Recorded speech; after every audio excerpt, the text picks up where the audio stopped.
So today we are going to brew a classic American West Coast Pale Ale, something that you really don't see nowadays in craft breweries. It's really more pushing those New England style, those hazy, not very bitter, really fruity IPAs. We're going back to the classics, sort of like right around the renaissance of craft beer, the kind of beer that was super popular.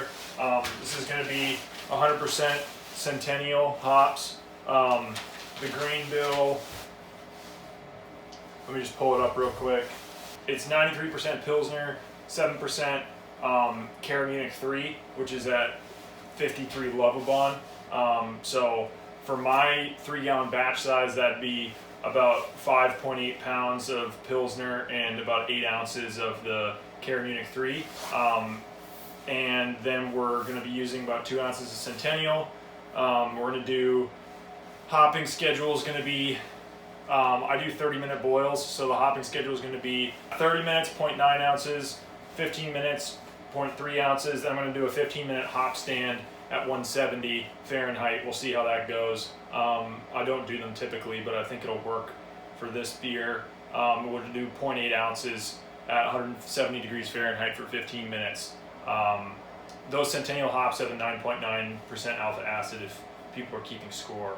I'm going to adjust the water a little bit. We're going to do, I'm going to use distilled water, and I'm going to build it up with about 3.7 grams of gypsum and 1.7 grams of calcium chloride, which gives me sort of a more favoring the gypsum route, more favoring the sulfite route and the sulfite to chloride ratio, just to accentuate a little bit of that crispy bitterness. Then we're going to ferment it with, I'm excited about this part, we're going to ferment it with Lallemand Boss Fike yeast, which is something I haven't used before, and super excited to see how it turns out. I think it'll work in this style of beer, and I'm looking to make a quick turnaround with this one because I want to brew another beer in the next week or so, and I only have one fermenter, so we're going to get that baby cranked through and then throw in another beer on top of it, or not on top of it, throw in another beer in another week or two. So anyway, I got my grains measured out right here, and I'm gonna grind them up. And I've got the strike water heating up outside. It's pretty chilly. It's like, it feels like 27 Fahrenheit. So we'll see how we do with my underpowered induction burner.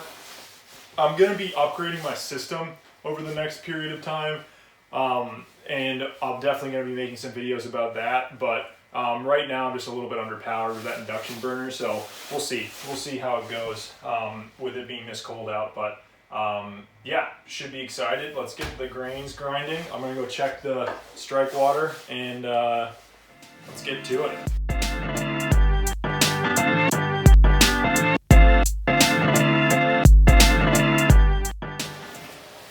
So this is a new mill that I got, the Monster Mill 3-roller. It did a fantastic job with this grain. It's just going to be interesting to see how it affects my efficiency because, you know, it might help it, it might hurt it, depending on if this is a coarser, finer grind than normal. I think it's a little bit finer, but the proof will be in the numbers. So I'll keep you guys posted on that. There should be a video out at this point. I'll link a tag somewhere up there to me unboxing and putting this thing together, but yeah, let's get to it. We'll get mashed in and go check the strike water, see where we're at. Awesome.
It's a big thing, big myth in the home brewing world.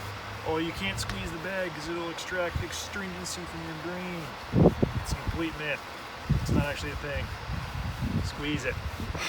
Or don't squeeze it. It's a free country.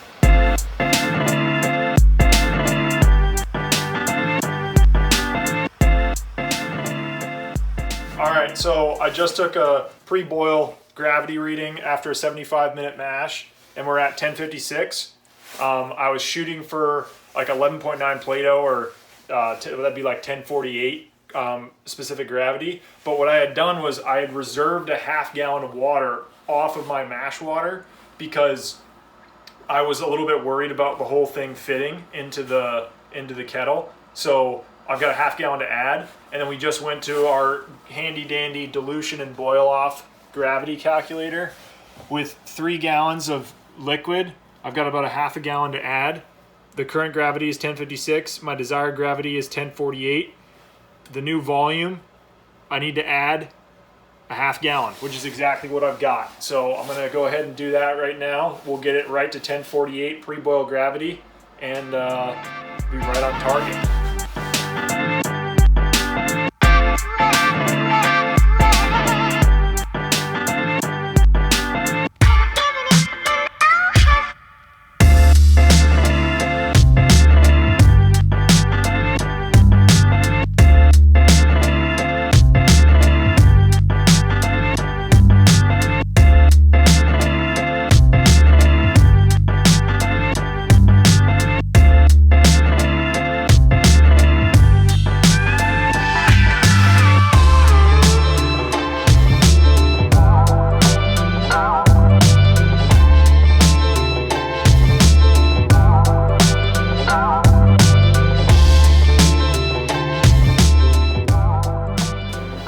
Typically, I add the recommended rate of the yeast nutrient into the boil, 10 minutes to go in the boil.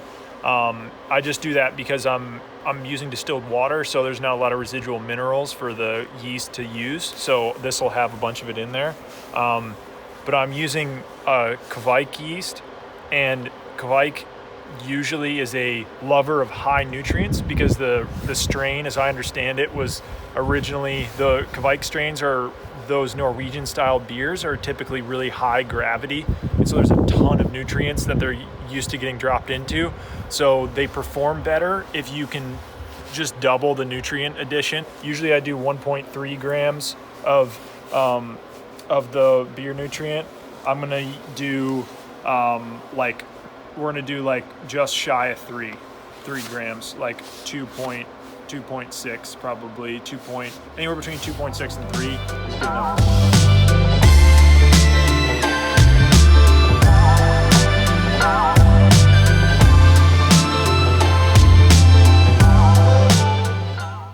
Well, this all happened pretty fast, so we weren't able to film at the same time because it was a 2-man job. But what we did is we executed a hop stand. And so for people who aren't familiar with what hop stands are, it's basically a process that's really popular in New England style IPAs, but really what it does is it'll extract a lot of flavor and aroma out of the hops without adding a ton of bitterness. And so what we're doing is we're going to execute a hop stand somewhere between like 180 and 170 would be ideal for about 15 minutes. And we added a big charge, almost a full ounce of hops, about 0.8 ounces, I think, once it got down to the 180 degree Fahrenheit mark. And so what we did to execute this is I put the immersion chiller in, we chilled that down to 180, added the hops, and then I put the chiller into a bucket that has sanitizer in it, just so that we don't pick up any gunk by putting it on the ground.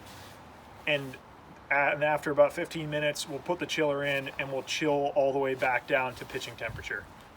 So anyway, like first time, I think it's the second time I've executed a hop stand, but we'll sort of see how it goes. It's really cold out. I don't really know how long it's going to stay at 180 to 170 degrees. It might be way down in the 150s, but any time we spend in that temperature range is going to be beneficial to extract some tasty flavors and aromas out of those Centennial hops. So stay tuned for the next step. This is post hop stand. We're just going to see how much temp we lost. 162. Not bad. Still in the range. I think the range goes down to 150. All right, to the hose.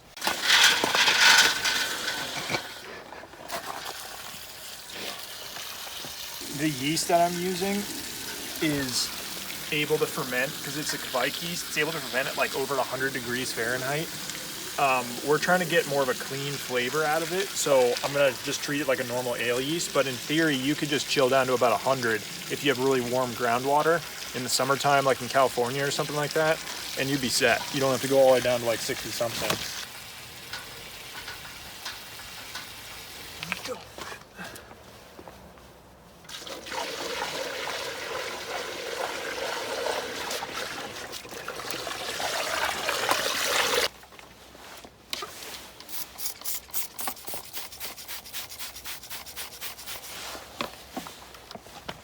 And then you gotta aerate.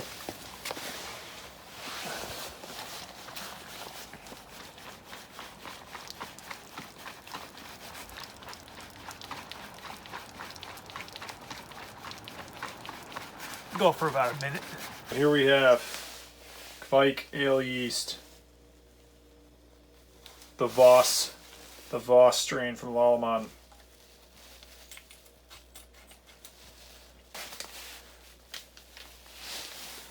We're gonna try to roughly throw half of this in here, so we're like right about there. It's okay to underpitch this too. You'll get more like fruity flavors out of it if you underpitch it a little bit. Man, that's a wrap, ladies and gentlemen. We'll take gravity reading and then put a bow on this one and then clean up, obviously. So for people, a little pro tip, they're taking a gravity reading. At the end of your kettle, you're gonna have a lot of gunk left over. You can take a gravity reading out of this. You just have to let this settle. So if you just let this settle for 20 minutes, 30 minutes or whatever, all this gunk is gonna compact down to here, and you'll have plenty of clear clear wort to take the gravity reading. So just a tip, there's always gonna be some left over. And the other thing I forgot to mention, I don't know if people were probably thinking about it as I was pouring that kettle, but there's a lot of people that freak out about getting trub, which is all that gunk, like hop gunk and protein and stuff, into the fermenter because they think it's going to cause off flavors. Brewlosophy did a study on that, and they actually found that at the very minimum, it might actually improve quality of the beer. And they were testing it using like a massive amount of trub, like a crazy amount. So I don't stress about trub. I just fill.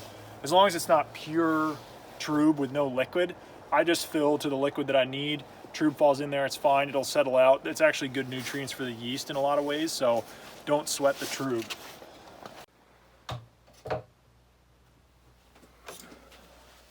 Okay, so this is at 70 degrees. I just checked this, I just read this a minute ago, but I'm gonna give it a second whiff, if you will.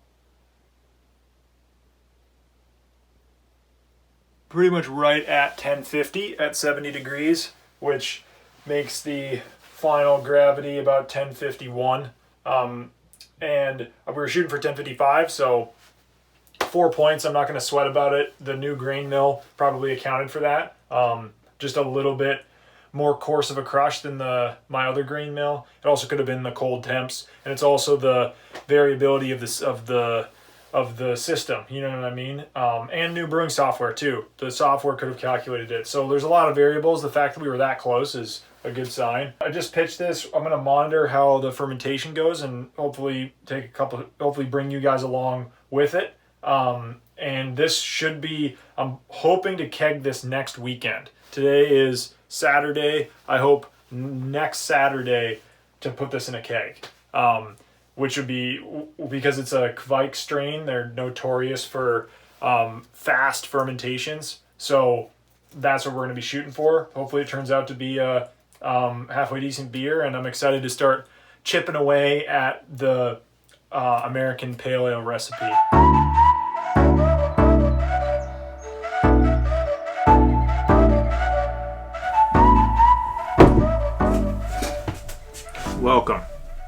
to the tasting video. This is the Pale Ale, the version 1. I am super happy with how it came out. Probably one of the better beers that I've made. Appearance wise, if you put this right next to a Sierra Nevada, it is almost indistinguishable, other than the fact that it's actually clear, which is remarkable. I thought that there's going to be a little bit of haze associated with that sort of hop stand that we did, if you remember. And anyway, so super clear, a sort of copper gold color. On the nose, you get a little bit of light toffee, dark honey, and a little bit of dankness from that Centennial hop, piney. A little bit piney. You get a little bit of citrus, but like sort of nondescript citrus on the nose. It doesn't really come through that much. Other than that, just smells clean. There was no dry hop, remember. This is just straight up Whirlpool or Hop Stand was the latest edition that I did. The taste. Mouthfeel is medium. I don't remember what the final gravity was. I'll put it up here somewhere.